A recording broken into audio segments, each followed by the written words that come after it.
Biar tidak dungu, bukan bagaimanakah, tapi apakah? Apakah nggak dungu kali ya? Menurut bapak-bapak yang ada di depan, akankah pemilu sekarang itu bisa damai?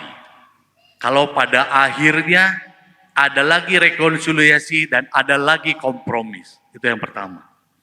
Yang kedua, apakah di tahun 2019 adanya terjadi genosida, mati 500 orang anggota KPPS.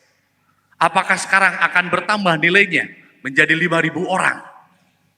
Kita jangan lupa akan hal itu. Apakah itu sebuah pengkondisian? Saya nggak tahu juga.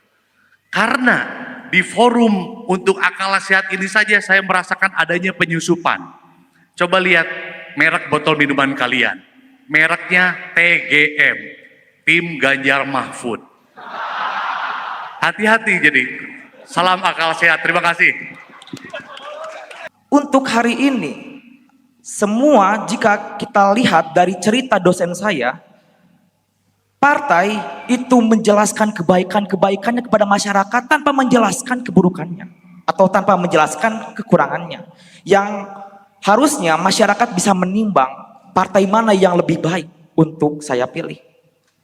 Namun yang kita tahu, ternyata masyarakat di Indonesia yang tadi disebutkan itu mudah terpengaruhi oleh partai-partai yang dia di kamera hanya berbicara janji manisnya. Yang saya ingin tanyakan untuk saat ini, apakah pemilu dari dulu sampai sekarang gagal dan tidak akan pernah menemukan titik solusi untuk perubahan Indonesia yang lebih baik? Kenapa? Karena ternyata pemilu yang diadakan di Indonesia tidak bermutu. Yang kedua, ketika kita tahu bahwasannya pemilu diadakan di negara demokrasi, yang mana kita tahu bahwa demokrasi itu masyarakat juga punya hak kuasa gitu untuk menentukan kebijakan. Apakah negara Indonesia mendirikan negara demokrasi karena masyarakat yang saat ini mudah terpengaruhi dan masyarakat yang tidak berkualitas? Nah, yang ketiga yang saya lihat untuk saat ini bahwa para orang-orang yang mencalonkan diri untuk menjadi pemimpin di negara Indonesia, mereka semua meminta suara-suara kepada masyarakat. Yang dimana saya menganggap bahwa meminta itu adalah perbuatan pengemis. Lalu tadi Pak Guru mengatakan bahwa pengemis itu adalah bermental miskin. Lalu ketika pemimpin terpilih karena suaranya paling banyak berhasil, apakah pemimpin yang akan terpilih nanti mempunyai mental pengemis? Dan yang dimana kita tahu bahwa orang-orang miskin itu selalu menghormati orang-orang kaya, dan ternyata apakah pemimpin nanti di Indonesia untuk yang terpilih atau siapapun yang terpilih hasil dari pemilu, hasil dari meminta suara, apakah sebenarnya benar-benar nyata bahwa pemimpin itu dikendalikan oleh orang-orang di atas sana? Terima kasih. Sebelumnya perkenalkan, nama saya Resti Nurwahyuni. Di sini saya mau sedikit bertanya perihal politisasi kampus. Saya harap pertanyaan saya ini bisa dijawab oleh ketiga pembicara di depan. Sebelumnya beberapa waktu lalu sempat terjadi politisasi kampus di daerah Bandung, dan tentunya tujuannya tidak lain dan tidak bukan adalah untuk kampanye paslon. Nah, pertanyaan dari kasus ini lahir 4 pertanyaan yang diawali dari kata apa dari saya. Oke, ya. Apa yang pertama? Apa sebetulnya esensi mahasiswa terhadap politik dari dulu hingga sekarang? Sebetulnya itu apa esensinya gitu. Yang kedua, apakah ini sebuah kemerosotan karena mahasiswa terlalu terlibat dalam dunia politik, atau sebuah perkembangan karena mahasiswa sangat terlibat dalam dunia politik? Apa yang ketiga? Apakah kampanye harus semengerucut itu sampai harus terjadi politisasi kampus? Dan yang keempat, atau justru apakah sistem pemilu itu salah sampai terjadi politisasi kampus. Terima kasih.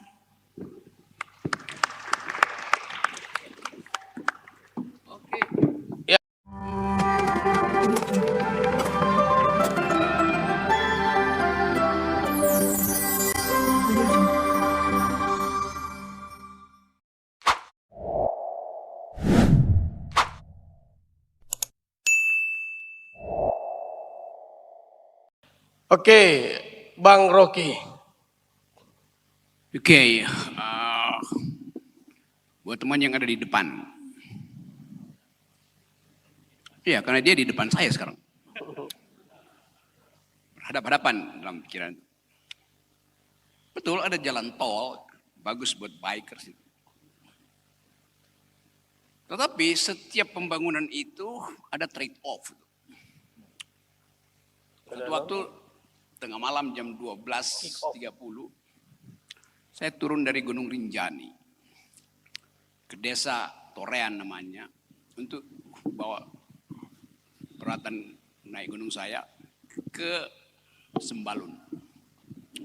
Saya nyewa mobil bak terbuka, saya duduk di depan. Saya mulai bertanya pada supir, apa kabar Pak? Udah jam 12 mestinya narik.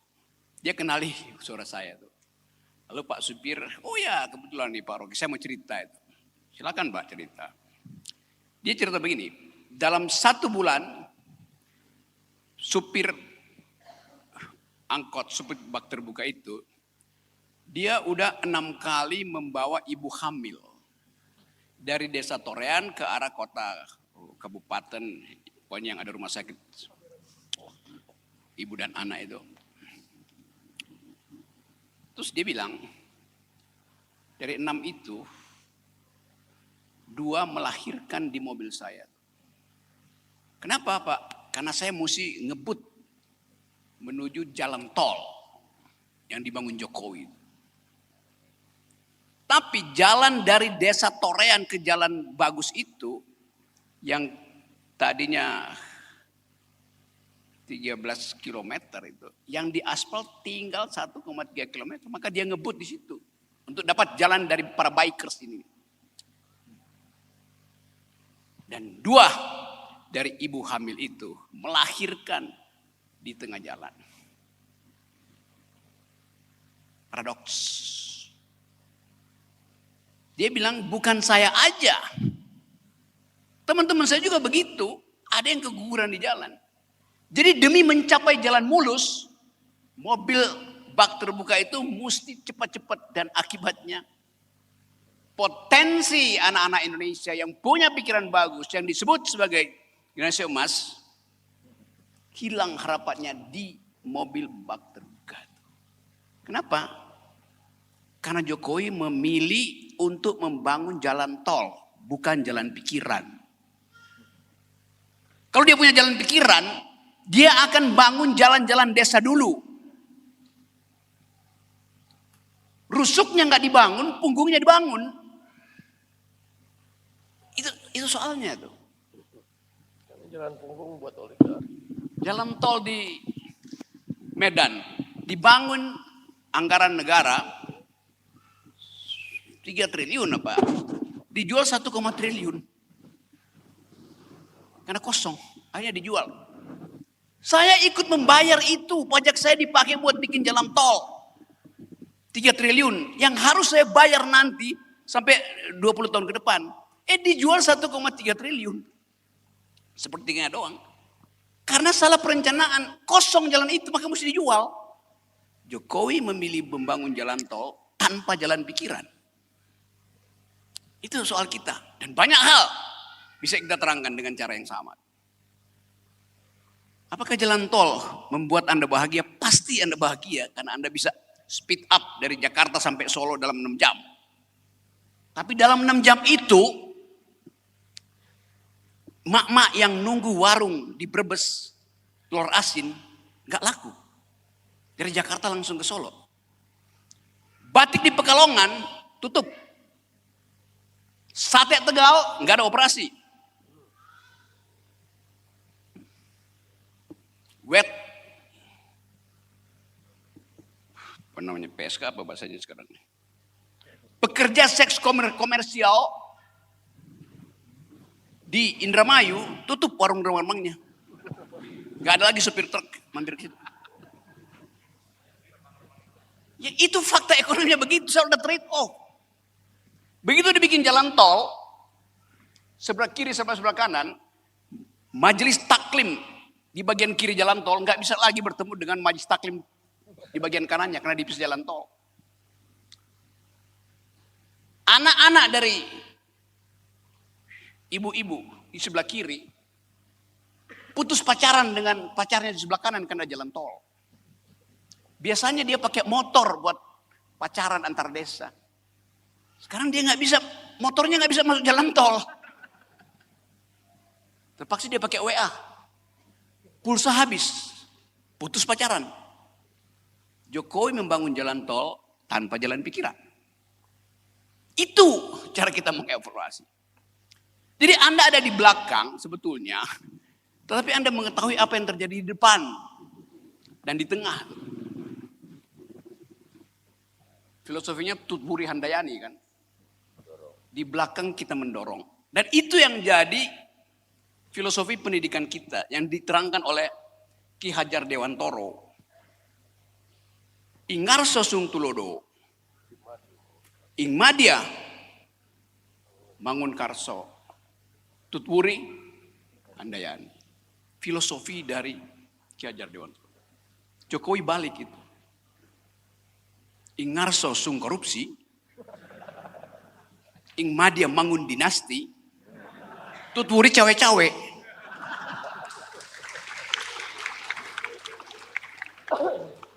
Nah kita mau terangkan itu sebagai problem bangsa ini.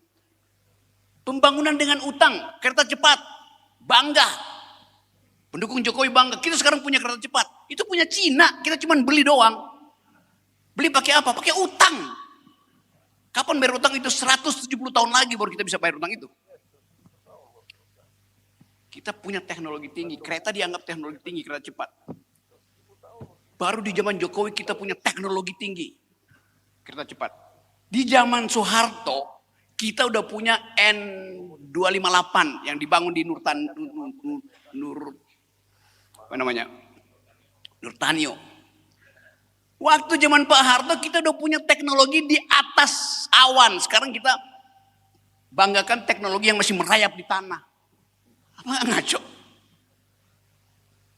Habibie udah bikin pesawat terbang fly by wire. Yang kecanggihannya itu diakui dunia.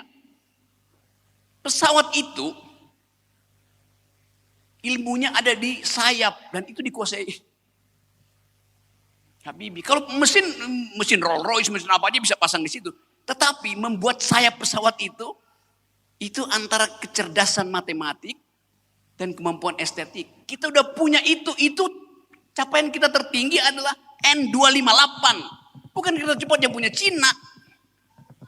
Tapi karena digembar-gemborkan lewat post-truth, kita anggap itu hebat betul tuh. Kan tolol namanya tuh. Jadi saya mau terangkan itu sebagai problem tadi bahwa semua yang diucapkan terus-menerus seolah itu membuat kita bangga. Banyak itu buzzer Jokowi. Rocky Gerung jangan naik kereta cepat ya. Karena itu punya Jokowi. Dari mana punya Jokowi yang dia pakai APBN kita? APBN itu ya sumbangan saya.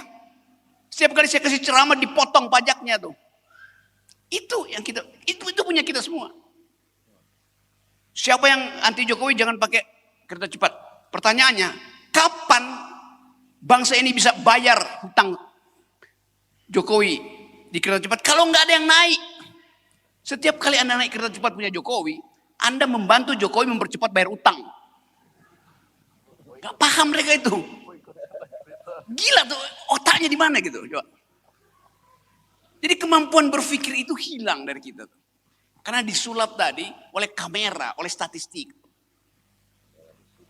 Itu asal usul dari kedunguan di situ. Kampus.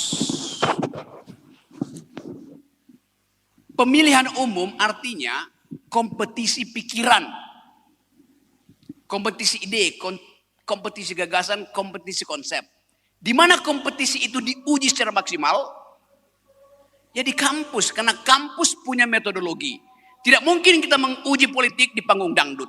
Hanya kampus yang mampu membatalkan kebohongan para politisi. Makasih. Baik, terima kasih. Kita tunggu sebentar sampai azan selesai ya.